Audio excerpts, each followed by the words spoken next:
ആറ്റുകാൽ ക്ഷേത്രത്തിലേക്ക് പോകുന്നു. അവിടെ സ്മിത ഹരിദാസ് ഒരിക്കൽ കൂടി ചേരുന്നുണ്ട് വിവരങ്ങളുമായി. സ്മിത, ഇപ്പോൾ ഏറ്റവും ഒടുവിൽ ഭക്തർ മടങ്ങുന്ന സമയമാണ്. എന്നാൽ അപ്പോഴും ഈ ക്യൂവിൽ ഒരുപാട് പേരെ കാണുന്നുണ്ട് അവിടെ. എനിക്ക് തോന്നുന്നു ഇപ്പോഴും ഒന്ന് കണ്ടു തൊടാനുള്ള ആ ഒരു സമയം, അതിനായി കാത്തിരിപ്പിലുള്ള ഒരുപാട് പേരെ അവിടെ ഇപ്പോഴും കാണാം.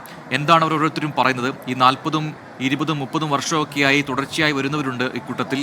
അവർ തുടർച്ചയായി വരുന്നു. അടുത്ത വർഷവും വന്ന് പൊങ്കാലർപ്പിക്കാൻ കഴിയണേ എന്നാണ് അവരുടെ പ്രാർത്ഥന എന്നുകൂടി അവർ പ്രതികരണത്തിൽ പറയുന്നുണ്ട്.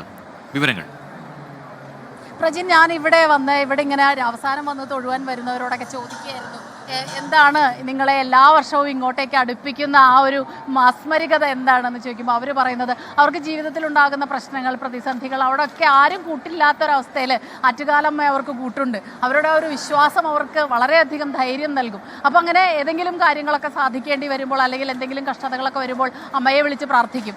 അപ്പോൾ അമ്മയെ ആറ്റുകാൽ പൊങ്കാലയുടെ അന്ന് വന്ന് അമ്മയ്ക്ക് നിവേദ്യം സമർപ്പിക്കും എന്ന് അവരങ്ങ് തീരുമാനിക്കും. അപ്പോൾ ആ തീരുമാനത്തിൻ്റെ ഭാഗമായിട്ട് ഇന്നത്തെ ദിവസത്തിനായി അവർ കാത്തിരിക്കും. അങ്ങനെ അവർ വരുന്നു. ആ വരവാണെങ്കിലും ഇന്നൊരു ദിവസത്തേക്കൊന്നല്ല വരുന്നത്. കാസർഗോഡ് നിന്ന് വരെ വന്ന ആളുകളുണ്ട്. അതോടൊപ്പം തന്നെ നമ്മുടെ കേരളത്തിന് പുറത്തുള്ളവരുണ്ട്.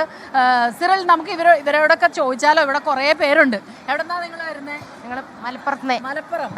കുറേ പേരുണ്ടോ? കുറേ പേരുണ്ട്. എങ്ങനെയാ, നിങ്ങൾ ബന്ധുക്കൾ കൂടിയാണോ വരാ? അല്ല, ഞങ്ങള് കൂട്ടുകാര് വർക്ക് ചെയ്തിരുന്ന ആൾക്കാരായിരുന്നു. സന്തോഷം, വളരെ സന്തോഷം. ഞാൻ ആദ്യമായിട്ടാണ്, കുറെ കാലമായിട്ട് ആഗ്രഹിച്ചിരുന്ന ഒരു സംഭവമായിരുന്നു. പൊങ്കാല ഇട്ടു. ചൂട് ഇന്നലെ വലിയ കുഴപ്പമില്ലായിരുന്നല്ലോ. ഇന്ന് ചൂട് ഇച്ചിരി കൂടുതലാ. എവിടെയായിട്ടേ പൊങ്കാല? ഞങ്ങള് കരമന കാലടി. പൊങ്കാല വേറെ വിഭവം ഉണ്ടാക്കില്ല, വെള്ള നിവേദ്യം ഉണ്ടാക്കി.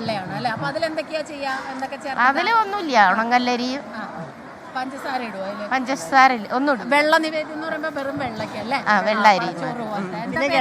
കാർത്തിക നാളിലെ ഇവിടെ ഉത്സവം. ഞങ്ങള് 5 പേര്. ഞങ്ങള് ടീച്ചേഴ്സാണ്.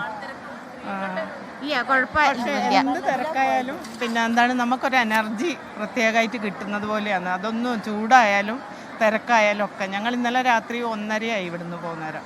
ഞാൻ വിചാരിക്കായിരുന്നു നമ്മളിങ്ങനെ രാത്രി വരുമ്പോഴേ 2-3 മണിക്കൊക്കെ നിറയെ ആളുണ്ട്. ഞങ്ങൾ വന്നിട്ടുണ്ടായിരുന്നു.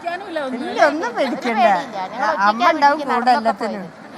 രാത്രിയും മഴയും പേടിയില്ല, ചൂടില്ല, ഒന്നുമില്ല. ദേവിയുടെ അടുത്തേക്ക് വന്നാൽ ആ ഒരു ചിന്ത മാത്രം. ഒപ്പം തന്നെ ഇവരൊക്കെ വളരെ ഹാപ്പിയാണ് കേട്ടോ. ഈ ചൂടിനെ പറ്റിയൊന്നും അവരൊരു കംപ്ലൈൻറ്റ് പറയുന്നില്ല. രാത്രിയൊക്കെ നല്ല ഹാപ്പി ആയിട്ട് എല്ലാവരും കൂടെ, ഇപ്പം കണ്ടില്ലേ, സ്ത്രീകളുടെ കൂട്ടായ്മകളായിട്ടാണ് അവർ ചിലപ്പോൾ വരുന്നത്. ബന്ധുക്കളോടൊപ്പം വരുന്നവരുണ്ട്, അല്ലെങ്കിൽ സുഹൃത്തുക്കളെ ഒന്നിച്ച് വരുന്നവരുണ്ട്, ഒരുമിച്ച് ജോലി ചെയ്തവർ ഒരുമിച്ച് വരുന്നു. അങ്ങനെ ഇതിപ്പോൾ നൈവേദ്യ സമർപ്പണം എല്ലാം കഴിഞ്ഞ് ഈ മുൻവശത്ത് നടക്കി നിന്ന്, അകത്തേക്ക് കയറാൻ പറ്റിയില്ലെങ്കിൽ പോലും നടക്കി നിന്നൊന്ന് പ്രാർത്ഥിച്ച് കാണിക്കയിട്ട് പോകുവാനുള്ള ഒരു വലിയ തിരക്കാണ് ഈ കാണുന്നത്. പ്രജിൻ, സ്മിത ഹരിദാസാണ് ആറ്റുകാൽ ക്ഷേത്രത്തിൽ നിന്ന് ഏറ്റവും പുതിയ വിവരങ്ങളുമായി ചേർന്നത്.